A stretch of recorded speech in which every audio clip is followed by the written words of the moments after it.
오늘 이제 첫 시간인데 회복과 성령을 부으소서. 같이 한번 제목을 따라합시다. 회복과 성령을 부으소서.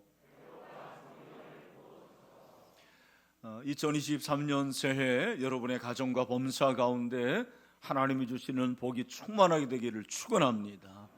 2023년은 계면인이라고 토끼의 해라고 그럽니다. 그래서 어떤 사람은 올 한 해는 토끼가 깡충깡충 뛰는 것처럼 그렇게 뛰는 좋은 일이 일어날 것이라고 예측을 하는 것 같습니다.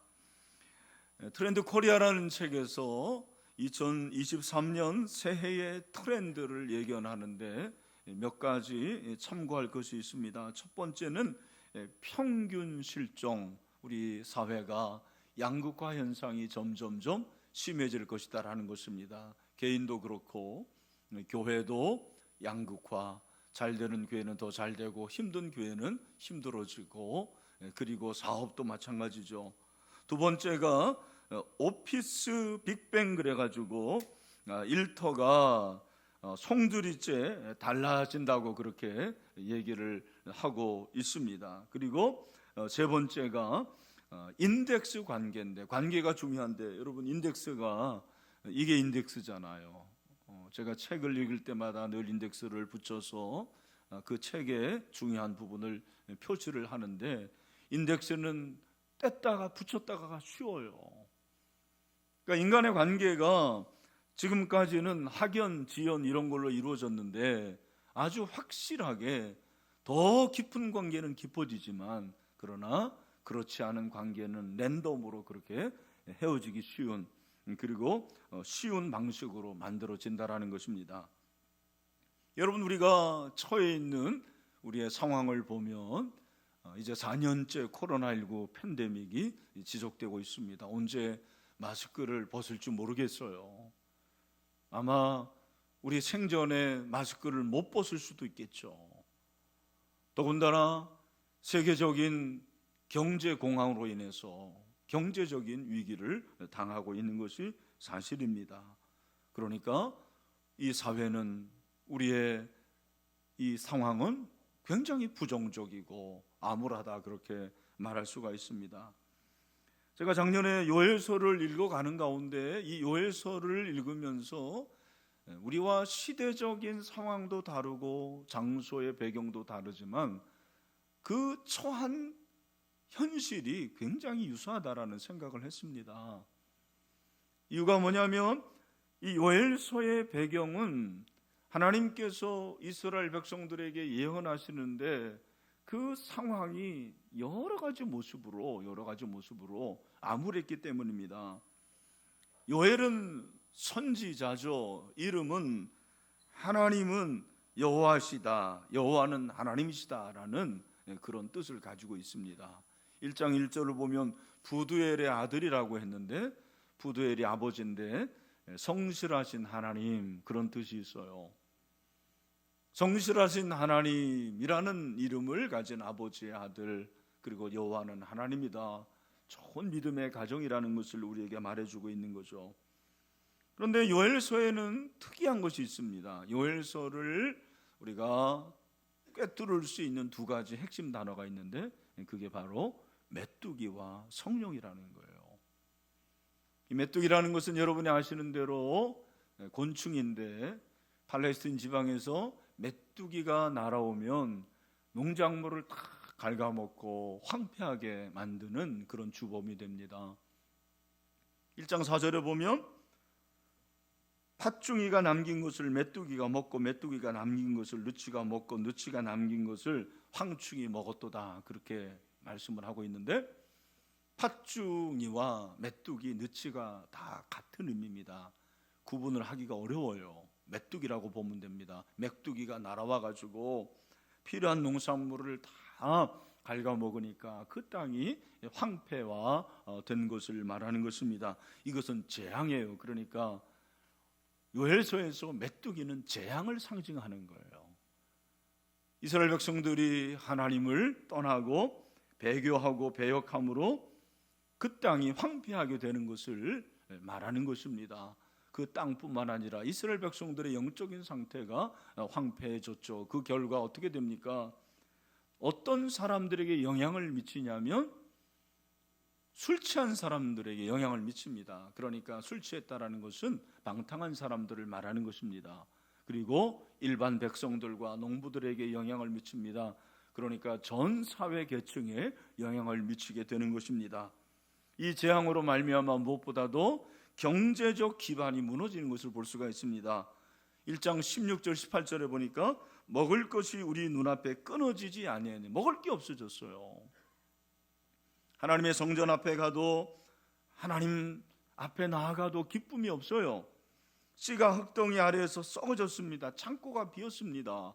그리고 곡간이 무너졌습니다. 곡식이 시들었습니다.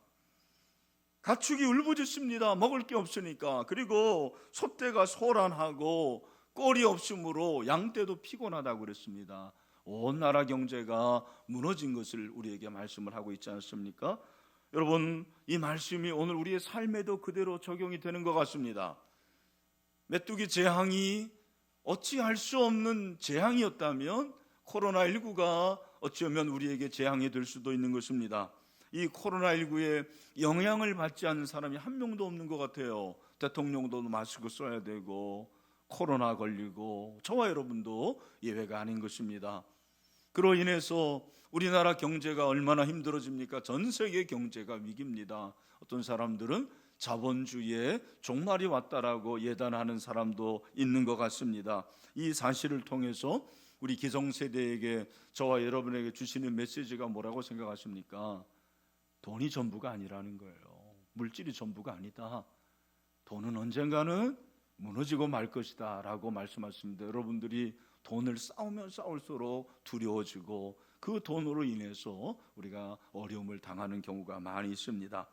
돈이 전부가 아니구나라는 것을 깨닫습니다. 그 메뚜기 재앙으로 인해서 이스라엘 전체에 슬픔이 옵니다. 그래서 하나님은 이스라엘 백성들에게 애곡하라, 슬퍼하라 그렇게 말씀하십니다. 이 요엘서에 기록된 시기는 주전 9세기예요. 그 당시 남쪽 유다에 요아스가 통치했는데 통치 초기입니다. 그 통치 초기에 유다 백성들이 하나님 앞에 패역을 거듭하는 거예요. 죄를 짓고 지음으로 점점점 종교적인 타락을 그들은 경험하게 됩니다. 바로 그때 하나님께서 요엘 선지자를 통해서 예언하시는 거예요. 경고하시는 거예요. 너희들이 이렇게 살면 재앙을 만날 것이다. 심판을 받을 것이다. 그럼 어떻게 해야 되는 거예요? 돌아오라는 거죠. 하나님의 메시지가 요엘서 2장 12절부터 13절 말씀에 나와요. 하나님의 음성으로 듣고 다 같이 한번 읽어보도록 하겠습니다. 시작.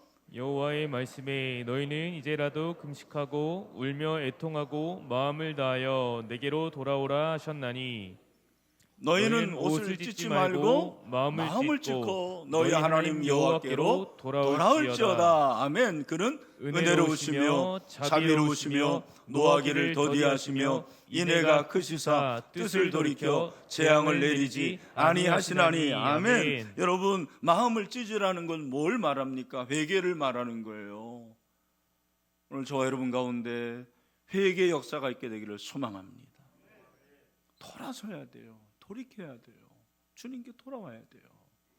그러면 하나님은 은혜로우시고 자비로우시고 노하기를 더디하시고 사랑이 크심으로 저와 여러분을 용서해 주실 줄로 믿습니다. 그렇게 회개한 자에게 약속을 해주시는데 그 약속이 바로 오늘 두 가지예요. 설교의 제목처럼 회복과 성령을 부으시겠다라는 그런 약속을 해주십니다. 첫 번째, 우리 따라합시다. 회복을 부어줄 것이다. 그러니까 심판을 예고하시고 회개하라 라고 말씀하시고 회개하는 그때에 2장 18절부터 분위기가 달라지죠. 그때에 바로 너희들이 그렇게 회개하고 나에게 돌아올 그때에 여호와께서 자기의 땅을 극진히 사랑하시어 그의 백성을 불쌍히 여기실 것이라 그렇게 말씀하고 있습니다. 할렐루야. 하나님이 자기 땅 그의 백성을 극진히 사랑하시다. 이 극진히 사랑한다라는 그 말은 뜨겁게 사랑한다라는 거예요. 가슴이 뜨거워지는 거예요. 여러분, 우리가 연애할 때 가슴이 뜨거웠잖아요. 3000도가 되지 않았습니까? 그래서 쇠를 녹이고 막 그랬잖아요. 지금은 어떻습니까? 몇 도입니까? 네, 묻지를 않겠습니다. 지금도 연애하는 그 커플들을 보면은 이 추위가 문제가 안 돼요. 그 사랑이 추위를 녹이더라고요. 여름에도 그 뜨거운데 뭐 그렇게 좋다고 붙어 다니는지 모르겠습니다. 사랑이라는 것은 국경을 초월하고 나이를 초월하고 추위와 더위도 이기는구나 라는 생각을 해봅니다. 그렇다면 하나님의 사랑의 온도는 몇 도일까? 하나님의 그 사랑이 중심이 뜨겁대요. 그의 백성을 향하신 하나님의 사랑이 너무너무 뜨겁고 그 중심이 뜨거워서 어쩔 수 없다, 그렇게 말씀하시네요. 여러분, 오늘도 우리 자매가 하나님의 사랑을 찬양했는데 그 하나님의 사랑을 경험할 수 있게 되기를 축원합니다. 그 뜨거운 사랑으로 유다 백성을 사랑하시고 불쌍히 여겨주신대요. 하나님이 나를 불쌍히 여겨주면 되는 거예요. 여러분이 기도할 마음이 없고 용기가 안 나고 힘이 없으면 한마디 하세요. 하나님, 저를 불쌍히 여겨주세요. 따라합시다. 하나님, 저를 불쌍히 여겨주세요. 그게 기도예요. 저를 불쌍히 여겨주세요. 하나님이 이스라엘 백성들을 불쌍히 여기신다고 말씀을 하십니다. 그러므로 전환이 되는 거예요. 화가 복이 되는 거죠. 그리고 재앙이 축복이 되는 그런 놀라운 전환의 역사가 일어나게 되는 것입니다. 하나님께서 회복을 시켜주시는데 그들에게 재물을 회복시켜 주십니다. 물질을 회복시켜 주세요. 곡식을 회복시켜 주세요. 19절을 보시면 여호와께서 그들에게 응답하여 이르시기를 내가 너에게 곡식과 새 포도주와 기름을 주리니. 하나님께서 이스라엘 백성들에게 주시는 풍요의 대표적인 세 가지가 곡식과 새 포도주와 기름이에요. 가장 귀한 것, 농경사회에서 가장 풍요로운 것, 곡식과 새 포도주와 기름을 줄 것이다. 그럴 때 너희들이 흡족하게 될 것이다 말씀을 해 주십니다. 여러분, 메뚜기의 재앙으로 인한 황폐와 너무 대조적이에요. 하나님께서 주시는 그 풍성한 은혜와 복을, 회복을 약속을 해 주십니다. 완전한 회복, 충분한 회복이에요. 여러분 가운데 혹시 흡족하지 못하고 늘 부족하다고 생각하는 분들이 있습니까? 결핍을 느끼는 분들이 있습니까? 올 한 해 하나님께서 여러분에게 흡족한 회복의 은혜를 주시기를 주님의 이름으로 축원합니다. 또한 군사적인 회복이죠. 20절에 내가 북쪽 군대를 너에게서 멀리 떠나게 하여 메마르고 적막한 땅으로 쫓아내리니. 이스라엘은 지정학적으로 작은 나라인데 그 작은 나라의 또 오른쪽 동쪽은 사막이고 왼쪽은 지중해입니다. 갈 데가 없어요. 그런데 북쪽에 강대국 아수르 바벨론이 진치고 있습니다. 항상 북쪽에서 아수르 바벨론이 쳐들어오는 거예요. 그걸 말하는 거죠. 근데 하나님께서 그 북쪽 군대를 떠나게 하신다. 그리고 쫓아낸다. 동해로 서해로 들어갈 것이다. 무엇을 말합니까? 물에 빠뜨리게 할 것이다. 너무너무 위험한 상황이었는데 하나님께서 이렇게 적군을 물리치는 그런 회복을 말씀해 주십니다. 2023년 한 해를 사자성어로 정리를 했습니다. 무엇입니까? 열이박빙이에요. 열이박빙, 같을려, 발불리, 그리고 얇을박, 얼음빙, 얇은 얼음 위를 걷는 것처럼 위험한 해가 바로 2023년이라는 거예요. 여러분의 상황이 그렇습니다. 가정과 사업의 상황이 그렇습니다. 한국교회의 상황이 열이박빙이에요. 위험합니다. 그러나 이 위험한 가운데서 하나님께서 은혜를 내려주시면 우리 앞에 있는 적군들 다 쫓아나게 하실 줄로 믿습니다. 승리하게 하실 줄로 믿습니다. 하나님의 이름을 찬양합니다. 뿐만 아니라 하나님은 이른 비와 늦은 비를 주시겠다라는 거예요. 예전의 그 풍성함으로 회복시켜 주시겠다라는 거죠.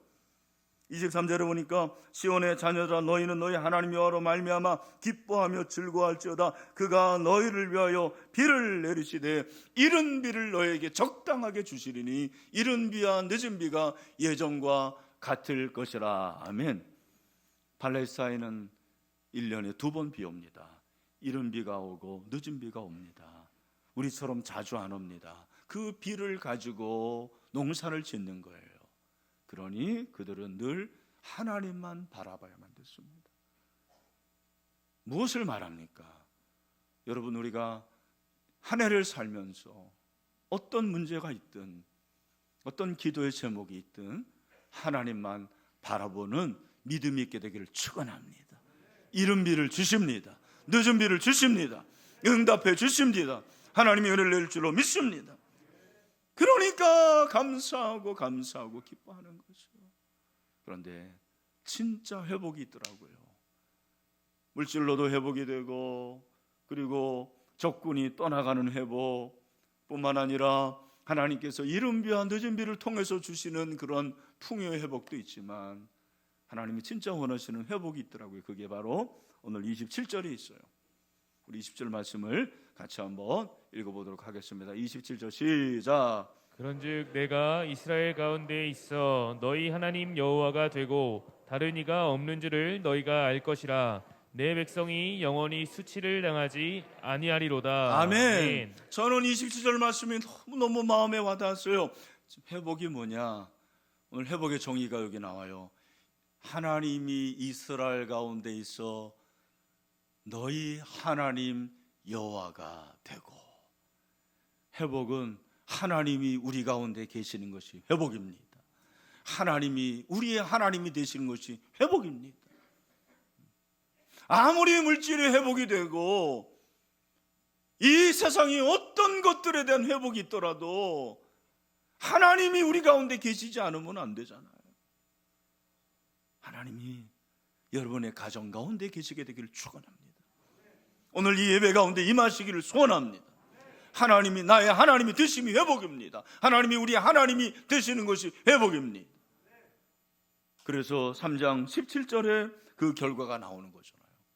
같이 시작. 그런즉 너희가 나는 내 성산 시온에 사는 너희 하나님 여호와인 줄 알 것이라. 예루살렘이 거룩하리니 다시는 이방 사람이 그 가운데로 통행하지 못하리로다. 아멘. 여러분, 하나님이 여호와인 줄 모든 사람이 알게 되는 것이 회복이에요. 금년에 여러분들이 신앙생활하면서 기도하고 그리고 훈련받고 목장 생활하고 전도하는 모든 것을 통해서 여러분 주변에 어떤 사람이 야, 당신이 믿는 하나님 진짜 하나님이다. 당신이 믿는 하나님 살아 계시다.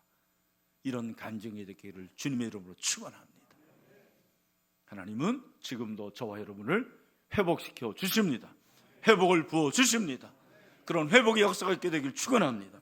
또 한 가지, 그렇게 회개하고 주님께 돌아올 때 우리 하나님이 약속하신 것은 성령을 부어 주십니다. 할렐루야. 하나님은 성령을 부어 주시는 줄로 믿습니다. 28절 그 후에 내가 내 영을 만민에게 부어 주리니 너희 자녀들이 장래일을 말할 것이며 너희 늙으리는 꿈을 꾸며 너희 젊이는 이상을 볼 것이며. 여러분, 여기서 그 후에는 말세를 말하는 거예요. 종말을 말합니다. 여러분, 성경에서 말세는 세기의 말, 멸망할 때도 말세지만 신학적으로 말세는 예수님의 초림과 재림 사이가 말세예요. 잘 들으십시오. 예수님이 초림하셨잖아요. 그리고 예수님이 오시고 예수님이 승천하셨고 이제 재림하시게 될 줄로 믿습니다. 이 기간이 말세예요. 지금이 말세라는 거예요. 그런데 그 말세라는 것을 보여주는 증거가 몇 가지가 있어요. 그 중에 하나가 뭐냐면 예수님이 이 세상에 오셔서 귀신을 쫓아내는 것이면 이미 하나님의 나라가 임했고 그것이 말세라는 거예요. 그런데 오늘 이 본문에 보면 그 말세의 증거가 뭐냐면 만민에게 내 영을 부어주리니, 내 영은 성령을 말합니다. 여러분, 이 말세에는 모든 믿는 자에게 성령을 부어주셨습니다. 구약에는 특별한 사람에게만 성령이 임했어요. 왕에게만 임하고 선지자에게만 임하고 제사장에게 임했습니다. 그러나 여러분, 이 신약은 예수님을 믿는 모든 자에게 성령을 부어주십니다. 우리 안에 성령이 계십니다. 그런데 만민에게 성령을 부어주십니다. 부어주시는 건 뭐예요? 쏟아 붓는 거예요. 여러분, 이 컵이 물이 있는데 이 물이 그냥 겨우 담기는 정도가 아니고 하늘에서 막 물이 내려가지고 철철철철 넘치는 거예요. 만민에게 내 영을 부어준다라는 말이 그런 뜻이에요. 그래서 이 말씀, 요엘서의 말씀을 인용한 분이 누구냐면 베드로 사도죠. 언제? 성령이 임했을 때, 오순절 성령 강림이 임했을 때 사도행전 2장에 보면 15절부터 그렇게 말씀하시지 않습니까? 때가 제3시니 너희 생각과 같이 이 사람들이 취한 것이 아니라, 제자들이 성령 받은 것이 술 취한 게 아니라 이는 곧 선지자 누구를 통하여? 요엘을 통하여 말씀하신 것이니 일렀으되 하나님이 말씀하시기를 말세에, 그런 말세가 나오잖아요. 말세에 내가 내 영을, 성령을 너희의 모든 사람에게 부어주리는, 모든 육체가 만민이에요. 그래서 너희 자녀들은 예언하고 젊은이들은 환상을 보고 그리고 늙은이들은 꿈을 꾸리라. 여러분, 한 가지 알아야 될 것은 여기 늙은이 그리고 젊은이 그리고 자녀들은 어떤 연령의 구분이 아니에요. 이것은 전 연령을 말하는 거예요. 모든 사람, 예수님을 믿는 모든 사람을 말하는 거예요.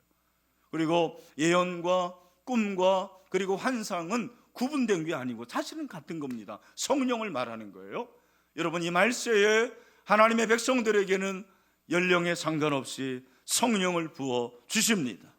여러분이 성령이 충만하기를 축원합니다. 신앙생활은, 여러분 오해하지 말아야 될 것은, 신앙생활은 성령 충만하든지 충만하지 않든지 둘 중에 하나예요. 중간은 없어요. 성령의 기름 부으심을 충만하게 받는 사람이 있는 반면에 성령이 충만하지 않아서 늘 겨우 할딱거리면서 신앙생활하는 사람들이 있습니다. 물이 철철 넘치고 강마다 물이 가득하고 흘러 넘치는 그런 역사를 우리 하나님은 약속해 주셨습니다. 저는 올 한 해 여러분들이 성령 충만하게 되기를 소망합니다. 성령의 기름 부음을 충만하게 받으시게 되기를 주님의 이름으로 축원합니다. 그러니까 요엘서가 우리에게 약속하시고 요엘서를 통해서 주시는 약속의 말씀이 바로 성령의 부으심이에요. 성령의 부으심. 그 황폐 가운데서도 성령을 물 붓듯이 부어주시겠다 약속해 주십니다. 오늘날도 마찬가지예요. 이 코로나19 제가 보니까 두 가지 종류예요. 양극화예요. 이 기간 동안에 오히려 신앙이 더 깊어지고 성령으로 충만하고 성령의 기름 부으심을 받는 분들이 있더라고요. 반면에 이 기간 동안에 예배도 제대로드리지 않고 말씀도 읽지 않고 기도하지 않고 그러므로 영적으로 침체를 경험하는 사람들이 있습니다. 여러분은 어떤 부류입니까? 여러분, 성령으로 충만하되기를 축원합니다. 그래서 우리의 기도의 제목이 뭐야 되느냐? 여러분, 이 새해에 주여 복을 내려 주시옵소서. 여러분 복 받으시기를 축원합니다. 그러나 정말 중요한 기도의 제목, 성령을 부어 주시옵소서. 부어 주시옵소서. 한 사람도 예외 없이 부어 주시옵소서. 만민이라고 그랬어요. 우리 신일교회 모든 분들이 성령을 부어 주시옵소서. 그런 은혜가 있게 되기를 축원합니다. 그래서 영적 침체를 겪을 때가 있는데요, 영적 침체를 이길 수 있는 그런 방법들이 있더라고요. 6가지를 제가 제시를 하겠습니다. 첫 번째는 영적 침체가 있을 때 죄의 문제를 해결해야 됩니다. 죄로 인해서 우리가 영적 침체를 경험하는 경우가 많아요. 특별히 반복되는 죄, 습관적인 죄, 치명적인 죄는 범하면 안 돼요. 여러분 회개할 수 있게 되기를 축원합니다. 두 번째, 하나님께 감정의 문제를 털어놓으세요. 아이메시지예요. 하나님, 제가 눈물이 납니다. 하나님, 저 슬퍼요. 하나님, 저 삐졌어요. 하나님, 저 외로워요. 하나님, 힘들어요. 하나님께 감정의 문제를 털어놓으세요. 굉장히 중요한 부분이에요. 하나님, 우리의 감정을 외면하지 않으세요. 우리의 감정을 타치하시고 우리의 감정을 하나님이 치유해 주세요. 세 번째, 모든 생각을 그리스도께 고정해야 됩니다. 여러분, 이 예배도 그리스도께 여러분의 생각을 고정하십시오. 이 예배 시간에 고정하지 못하면 어떡하겠습니까? 여러분의 삶의 영역에서 예수 그리스도께 나의 생각을 고정하고, 그래서 묵상하는 거예요. 우리가 내년에 올해죠, 이제 올해 말씀 묵상을 할 텐데, 이 말씀 묵상은 사실은 우리의 생각을 주님께 고정시키는 것이 큐티예요. 네 번째, 중요합니다. 따라합시다. 어느 정도의 문제는 안고 가라. 이런 문제 없는 사람 없어요. 영적 침체를 경험하지 않는 사람 누가 있습니까? 엘리야도 체험했고 다윗도 체험했습니다. 저도 체험하는 바예요. 웬만한 문제는 그냥 안고 가는 거예요. 그런데 중요한 것은 짐을 나누고 격려하는 사람들을 만나십시오. 이게 소그룹 원이에요. 목장, 여러분, 목장이 왜 중요합니까? 침을 나누는 거예요. 격려하는 거예요. 서로 기도해 주는 거예요. 아름다운 우리 131개의 목장이 금년에 있습니다. 여러분들이 꼭 목장에 소속되고 여러분의 삶을 나눌 수 있게 되기를 축원합니다. 마지막으로 성령을 사모하고 성령의 충만함을 받으십시오. 여러분이 성령을 날마다 기대하고 순간순간 성령의 기름 부음을 추구하십시오. 여러분들이 누구에게 안수를 받을 수 있지만 성령을 만민에게 줬잖아요. 그 말은 훈련되고, 그리고 보통 이제 오데인도 그렇게 말하죠. 임직된 저와 같은 사람들에게만 성령이 임하는 게 아니라는 거예요. 여러분, 신학적으로 잘 해석을 하십시오. 함부로 여러분들이 성령을 통해서 안수하고 그러면 안 되지만, 저는 그렇게 생각해요. 내가 나에게 안수할 수 있죠. 마음이 너무 힘들고 영적으로 눌려있고 할 때, 여러분 오른손을 다 한번 들어보세요. 가정에 있는 분들도 머리에 얹으세요. 따라합시다. 주여, 주여, 성령을 부으소서. 성령을 부어 주시옵소서. 성령을 부어 주시옵소서. 여러분, 성령의 충만함을 받게 될 줄로 믿습니다. 그렇게 하세요. 늘 성령을 사모하고 성령을 기대하고 성령의 부으심을 간절히 간구하는 거예요. 그러면 웬만한 어려움을 이길 수가 있는 거죠.